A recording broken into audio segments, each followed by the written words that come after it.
Japan's creation myths are very old. They are very important. They are not just stories. They tell of Japan's start. They explain how islands formed. They also explain the emperor's line. These powerful tales shape identity. They are a nation's true foundation. It is a history born from gods. We find these myths in books. There is one such book, there is another. These books are truly ancient. They were written long, long ago during the 8th century. They served to give rulers power. They helped to build a national story, a story for all Japanese people. The stories speak of powerful gods. These gods are called. They lived before any people. They carefully made the world. They brought order from chaos. Their divine actions were powerful. We still see their lasting impact. In Japan's culture and beliefs today, these gods are everywhere.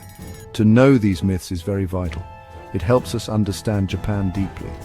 They clearly show Shinto beliefs. Shinto is Japan's old native religion.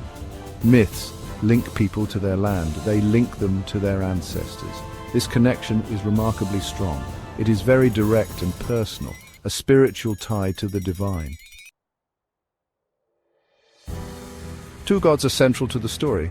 They are Izanagi no Mikoto and Izanami no Mikoto. Izanagi was the male deity. Izanami was the female deity. They were brother and also sister. They had a very big task to create the first true land. This was their divine, sacred mission. They stood upon a great bridge, the floating bridge of heaven. They held a special sacred spear. It was a jeweled, ornate spear. They dipped it into the ocean. Salty water dripped from its tip. This brine formed a small island. This island was called Onogoroshima, the very first piece of land. On this new island they married. They walked around a tall pillar. Izanami, the female, spoke first. This was not the correct way. Their first children were born weak. The elder gods told them why. They had to redo the ritual. Izanagi, the male, spoke first then.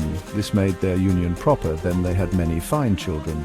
These children became the islands, the beautiful islands of Japan. They also birthed many other. These were nature's spirits, like mountains, trees, and rivers. But Izanami died very sadly, giving birth to the fire god Kagutsuchi. This brought sorrow and new myths. Izanagi and Izanami's tale is key, but there are many other myths. Amaterasu Omikami is important. She is the great sun goddess. She is the emperor's ancestor. Once she hid deep in a cave. The entire world became dark. This story shows cooperation's vital need and the power of the sun. These myths shaped Shinto greatly. Shinto shrines often honor. Many of these are from myths. Rituals also come from these tales. Festivals, too, are closely linked. Respect for nature is very strong. Nature itself is seen as sacred. It is full of divine presence. Every rock and tree can be a god.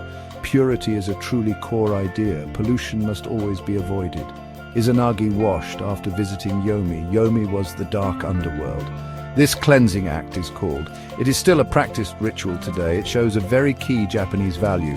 Keeping harmony and cleanliness is vital. This is important in daily life. Myths also formed parts of society. The emperor's supposed divine line. This was a very strong old belief. It gave rulers their legitimacy. The emperor's role has now changed, but deep cultural respect is still there. Myths gave Japan a shared history. They united the Japanese people. They created a common understanding.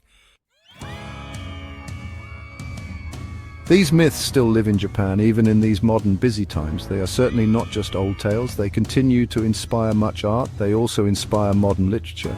Manga and anime often use them.